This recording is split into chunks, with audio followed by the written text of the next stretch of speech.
आप सभी को मेरा नमस्कार और आप सभी लोगों का फिर से न्याय की आस चैनल में स्वागत है। आज हम वकील साहब से चर्चा करेंगे एक नए टॉपिक को लेकर, जो कि है शादी एक व्यापार है या संस्कार है। इसके बारे में क्या कहना है वकील साहब का, बताइए वकील साहब। आज के परिवेश में अगर हम चर्चा करें इस विषय पे कि विवाह व्यापार है या संस्कार है, विवाह वास्तव में संस्कार है, लेकिन अब व्यापार की तरफ बढ़ गया है। हमारे हिंदू समाज में विवाह 7 जन्मों का बंधन माना जाता है, लेकिन अब शादियां 7 दिन, 7 घंटे, 7 महीने, कितने दिन चलेंगी भगवान ही जानता है। अब शादियां मैंने देखा है कि 1 हफ्ते बाद टूट रही हैं। 1 दिन बाद लड़की गई शादी करके घर, 1 दिन बाद घर वापस आई, जाने से मना कर दिया, शादियां टूट रही हैं। 6 महीने, साल भर की तो ढेर शादियां हैं जो टूटती हैं। तो ये शादियां आखिर क्यों टूट रही हैं, इस विषय पर सोचना एक विषय है सोचने का, और सभी को सोचना चाहिए इस विषय पे। मेरा मानना है कि आज के समाज में अब जो चल पड़ा है समय, हमारे समाज के अंदर लड़के अधिक पीड़ित हैं लड़कियों के मुकाबले। अब कैसे पीड़ित हैं, इसका उदाहरण अभी हाल फिलहाल आपने देखा होगा। बेंगलोर के एक इंजीनियर ने आत्महत्या की, अतुल सुभाष ने। गुजरात के एक गांव में एक लड़के ने, 30 साल के ने आत्महत्या की। दिल्ली में एक बिजनेसमैन ने आत्महत्या की। ये 2025 के मुकदमे हैं, 2025 में, 2024 के लास्ट में ये सब आत्महत्याएं हुई हैं। और एक एनसीआरबी का डाटा है जिसमें ये कहा जाता है कि लड़कियों के मुकाबले 3 गुना लड़के अधिक आत्महत्या करते हैं। लेकिन दुर्भाग्य है इस देश का और यहाँ के कानून का कि इस पर कोई ना तो आवाज उठाता है, ना ही उसकी आवाज सुनी जाती है, और अगर कोई आवाज उठाता है तो उसकी आवाज को बड़े निर्मम तरीके से दबा दिया जाता है। अभी कैसे संस्कार व्यापार बन गया, इसका एक उदाहरण लेकर देख सकते हैं। एक लड़के की शादी हुई, लड़के का पिता भी खर्च करता है शादी में। आजकल शादियों में लड़की और लड़के दोनों का तकरीबन बराबर ही खर्च हो जाता है। इस दिखावे की दुनिया के अंदर लड़की के पक्ष की तरफ से खर्च हुआ किसी शादी में, मान लिया 25 लाख रुपए के आसपास, और लड़की गई अपनी ससुराल, और किसी भी वजह से उसके संबंध अपने ससुराल पक्ष से बिगड़ गए, चाहे वो उसके काम ना करने की वजह से, उसके घर में एडजस्ट ना होने की वजह से, उसके विचार ना मिलने की वजह से, और उन किसी बातों को लेके उस लड़की को लगने लगा एक दिन कि वो उस घर में नहीं रह पाएगी, अपने पति के साथ उसका जीवन चलाना संभव नहीं है, और वह अपने पिता के घर वापस आ जाती है। और वहां से शुरू होता है एक प्रक्रिया कि अब 25 लाख के 50 लाख कैसे वसूले जाएं, क्योंकि लड़की ने तो मना कर दिया, भाई रहना ही नहीं है मुझे उस घर में।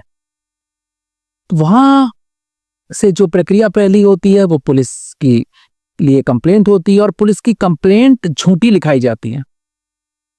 दहेज की प्रताड़नाओं से लेके और दहेज की मांग से लेके तमाम तरह के वाहियात आरोप लगाए जाते हैं एफआईआर में।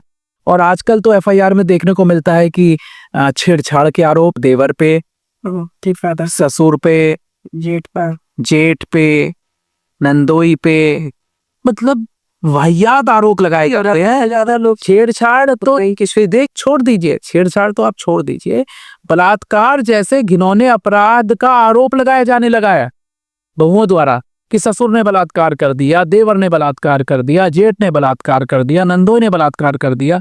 और इतनी बेशर्मी के साथ आरोप लगाती हैं लड़कियां कि लड़के पक्ष का जिन पर आरोप लगाया गया है समाज में बेइज्जती होती है, मुंह उठाकर चलने लायक नहीं रहते हैं, और उनको जेल भेज दिया जाता है।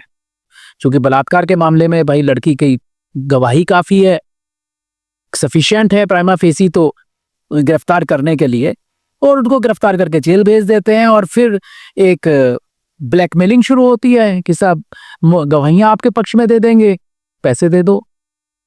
और वहां से लड़का बेचारा क्या मरता क्या ना करता, उसके पिता मरते क्या ना करते, वो अपने मकान एसेट्स उसकी जमा पूंजी बेच पाच के फिर उनकी डिमांड को पूरी करते हैं।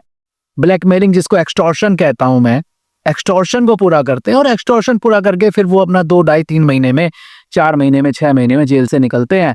तो उनकी आर्थिक जो हानि हुई वो हुई, लेकिन जो समाज में उनकी रेपुटेशन खराब हुई उसका कोई मोल नहीं है, वो वापस नहीं आती है। और ऐसे आदमी को जिसके ऊपर बलात्कार का आरोप लग जाए और वो लोग अपने घरों में भी बैठाना पसंद नहीं करते हैं, जो अपनी बहू को नहीं छोड़ सकता, जो अपनी भाभी को नहीं छोड़ सकता, जो इस तरह के घर में रहने वाले लड़कियों से ऐसा समाज में ऐसा मैसेज जाता है। तो ये सब चीजें हैं और वाहियात आरोप लगाए जाते हैं और ये व्यापार बनता रहता है। वजह बहुत सारी हो सकती हैं किसी भी आरोप की, लेकिन आरोप अगर सच लगाए लड़कियां तो कोई दिक्कतें नहीं है। सच्चाई पे चले, जैसा उसके साथ हुआ वैसा ही आरोप लगाए तो कोई भी दिक्कत लड़के पक्ष को नहीं है। लेकिन आरोप चूंकि झूठे लगाए जाते हैं, और वो क्यों बलात्कार जैसे आरोप लगने लगे अब आजकल कि 498 के केस में, क्रूअल्टी केस में जब लगा सुप्रीम कोर्ट को और हाई कोर्ट को, सुप्रीम कोर्ट को और हाई कोर्ट को लगा कि एक भाई झूठे आरोप लगाए जाते हैं, लोग फंसाए जाते हैं ससुराल वाले, तो अलग अलग तरह के जजमेंट्स आने लगे। उन जजमेंट्स की वजह से गिरफ्तारियां बंद हो गई। तो गिरफ्तारियां बंद हो गई तो सोचा भाई ये तो बहुत बुरा हुआ, तो गिरफ्तारी बंद हो गई, अब कैसे फंसाएं इनको, अब कैसे इनसे पैसा वसूलें। अगर गिरफ्तारियां बंद हो जाएंगी 498 में तो तुरंत जो एक्सटॉर्शन करना है वो तो आएगा ही नहीं। अब मुकदमे चलेंगे, कोर्ट तय करेगी, पता लगा बरी हो गए और नहीं साबित कर पाई लड़की मुकदमा, तो फिर ये बलात्कार के आरोप लगाए जाने लगे और झूठे मुकदमे बनाए जाने लगे और एक्सटॉर्शन किया जाने लगा। उसका बचाव है लड़कों का, और अगली बार जब हम चर्चा करेंगे तो इसी बिंदु पे करेंगे कि लड़के कैसे इन झूठे आरोपों से अपना बचाव कर सकते हैं और कैसे अदालतों में अपने पक्ष को निर्दोष साबित कर सकते हैं और लड़कियों को कैसे सजा दिला सकते हैं झूठे आरोप लगाने के संबंध में। अगले जब हम बैठेंगे और वार्तालाप करेंगे अगले वीडियो में, तो इसी बिंदु पर हम वार्तालाप करेंगे। और आप लोगों को जिनको ये चैनल देख रहे हैं, जो ये वीडियो देख रहे हैं, और उनके अगर कोई सुझाव है तो आप सुझाव दे सकते हैं। अगर उनका कोई विषय है जिस पर चर्चा करनी है वो विषय बता सकते हैं। आपको हमसे आगे क्या अपेक्षाएं हैं कि हम किस बिंदु पर बताएं और कैसी मदद करें इस समाज की, आप लोगों की, तो उन सब विषयों को हमारे व्हाट्सएप नंबर पे, हमारे जो मोबाइल नंबर है उस पे, या कमेंट बॉक्स में जो भी आपको उचित लगे उस पर आप बता सकते हैं और उस पर हम चर्चा करेंगे, वार्तालाप करेंगे। उन विषयों पे आपकी समस्याओं का निराकरण करने का प्रयास करेंगे और आप बिना किसी झिझक के हमें ये बता सकते हैं। और किसी की आइडेंटिटी हम डिस्क्लोज नहीं करते हैं, किसी की हम उसको सबको बताएंगे नहीं, आइडेंटिटी को डिस्क्लोज नहीं करेंगे। और आप बताइए और करेंगे हम चर्चा दीक्षांतरी जी के साथ इस बिंदु पे। हम दोनों के बीच में जो अच्छी वार्तालाप हुई है एक नए विषय को लेकर, आगे फिर से एक नए विषय को लेकर मिलेंगे अपने इसी विषय पे